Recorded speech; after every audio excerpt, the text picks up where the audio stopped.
All right, everyone, first things first, this video will not contain any leaks or spoilers that are going around at a rampant pace online due to this game being fully downloadable and in the wild right now. I myself am dodging all of that information, so I don't know any of it, so I can't spoil your guys' experience. I will, however, have some of the preview gameplay footage that has been officially shared. I am only covering things related to that, as well as official Nintendo coverage when it comes to Tears of the Kingdom pre-launch on May 12th. However, in today's video, we do have to discuss some of the controversy being discussed around this game online with both major website outlets as well as some leakers that apparently have attracted the attention of some once top-level Nintendo execs themselves. So we have to dive into all of that information right now. What's up, nation? Hit the like button, subscribe, and turn on your bell notification if you're as excited for Zelda Tears of the Kingdom to release on May 12th as I am. And today we have to discuss some of the various controversies you are probably seeing popping up online following this game fully leaking and being available on the internet. It's a shame it happened as soon as it did. We do see this typically happen with every major Nintendo Switch release that receives a physical cartridge, because the Nintendo Switch, unfortunately, is extremely easy to hack, and that means when retail copies start getting shipped out, people grab those off of the trucks or transports that they are going through, and they decide to leak the game and sell it online. They then decide to dump that file and upload it, and there you have it. The entire internet can play Zelda Tears of the Kingdom if they choose to early. Now, the first controversy that popped up has to do with Kotaku, and I don't go to them as a news source myself. It seems like one of the media outlets that you're kind of just better off avoiding altogether, but there is definitely now a more and more interesting back and forth between them and Nintendo and their relationship, because initially some of this flared up when they voiced some concerns online in the following tweet, where they say, "It's preview day for Zelda Tears of the Kingdom, a huge game I would love for Kotaku to be able to inform its millions of readers about firsthand. Unfortunately, Nintendo still has it blacklisted from advanced coverage, a move I would argue is both unprofessional and coercive." Now, many have pointed out online that Kotaku maybe isn't the best at self-reflection here with this particular piece of information, because if you just go back in their history to October of 2021, you may remember that they were out there more or less encouraging people to emulate Metroid Dread following its release, where they had the following article that reads, "Metroid Dread is already running on Switch emulators. Only days after release, the latest entry in Nintendo's classic franchise is running in 4K using an emulator." They proceed throughout the article to talk about how much better of an experience it is to play Metroid Dread via emulation versus the native Switch hardware, and wouldn't you know it, I would suspect that Nintendo would not be a fan of that article, especially considering that it is right at that game's launch window, and you're not telling people that it's a great game and to go buy it. You are encouraging running it via emulation, which itself is not illegal, especially if you own the game and you dump it yourself and you choose to do that. But clearly the majority of users are not going to go that route, and they will pirate it online, and that's more or less what Kotaku was promoting with that article there. So we know they're upset that they don't have early access to Tears of the Kingdom. Nobody's entitled to early access of Tears of the Kingdom, and I think it says a lot that Nintendo chose various different YouTube outlets that have a large Zelda following over a traditional media site like Kotaku, and some of this feels like them trying to stay relevant in the evolving landscape of where the majority of eyeballs are at when it comes to new game coverage. So I think we're all on the same page. Kotaku is not happy with Nintendo, and Nintendo's not happy with Kotaku. Well,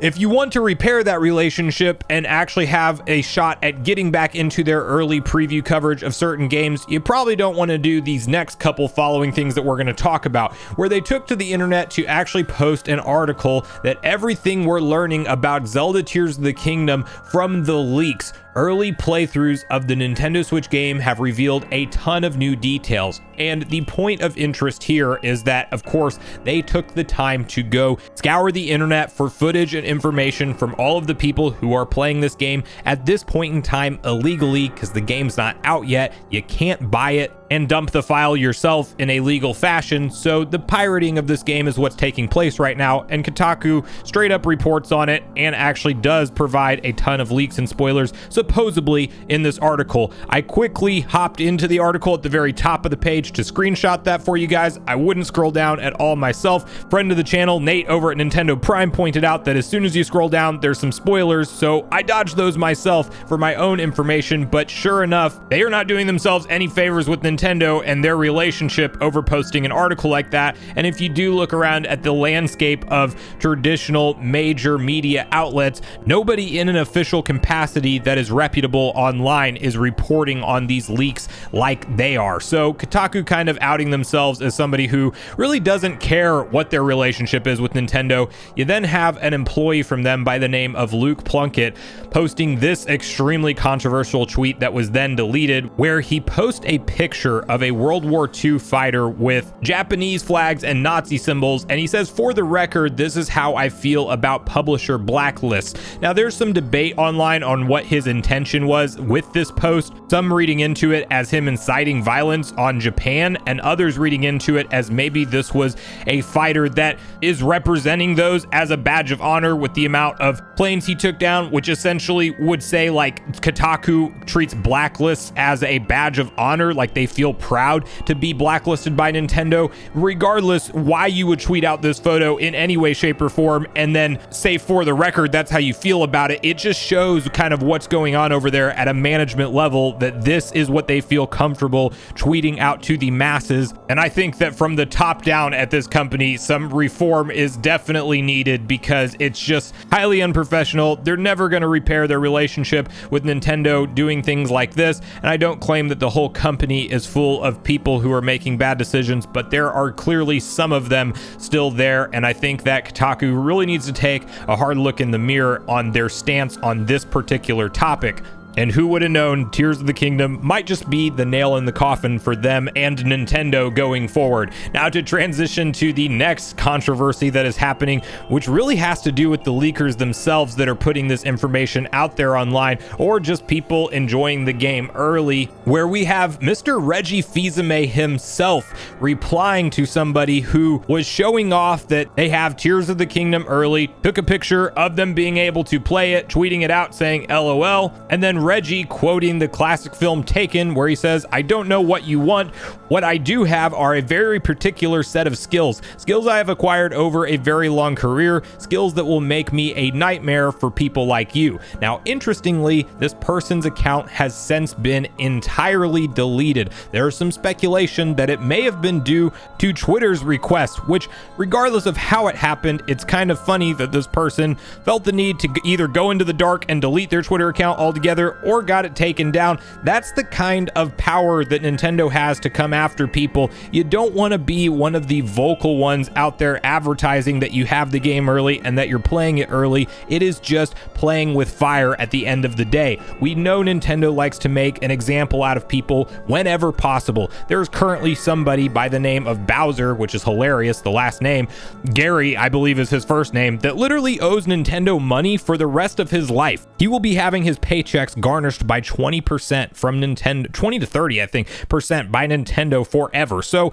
don't mess with the company. It's fun to have fun online, and some people love to poke at companies and establishments, poke the bear, quote unquote. This is not the company to go after for that, and Nintendo's made that very clear. So if you are somebody who is enjoying the game, no judgment there, but I do say that don't go ahead and advertise and share things about it online. You are just making yourself a target potentially for Nintendo. And Reggie is still on the side of Nintendo. Obviously, he has lifelong friends and contacts that he's made there, and it's just funny to see him kind of take this stance around the leaks and around people enjoying the game early. We don't have to wait that much longer for May 12th. This game is going to be a true game changer for the industry, in my opinion. Definitely in the 2023 Game of the Year conversation, no doubt.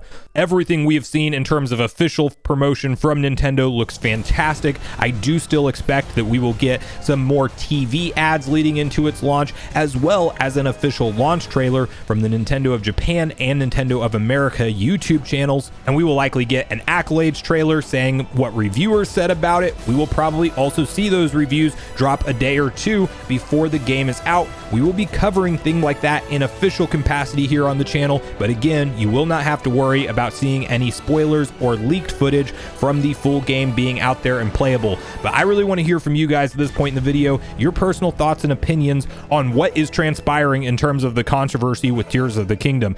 How do you feel about Kotaku and their stance on everything with this particular situation? Do you think this is them just straight up trying to get attention at all costs at this point? Are you like me and you think there clearly needs to be some reform at that company with who works there and who makes the decisions around there? And how do you feel about Mr. Reggie Fils-Aimé himself getting into the conversation, targeting leakers, sharing things online? And have you been able to successfully dodge leaks and spoilers? Please don't share what they are if you have seen any of them in the comments down below, but go ahead and share with me if you've successfully managed to dodge them or if you've come across some ones that you wish you hadn't seen. I've been fortunate enough to go blacklist all of the words on Twitter. As Yoda once said himself, into exile I must go. That is where my stance is at with all this stuff. I'm not taking any chances. I'm dodging just about anything with Tears of the Kingdom pictures or footage online, period, at this point. And I just personally cannot wait for May 12th to already be here. So regardless of your thoughts and feelings on everything we talked about today, I do look forward to hearing from you all in the comments down below before you leave the video, as I do look forward to getting a back and forth conversation started with you all around these topics. Go watch yesterday's video next if you haven't already, which is on screen right now. Also make sure you like, subscribe, turn on your notification bell, and I will see you guys in the next video.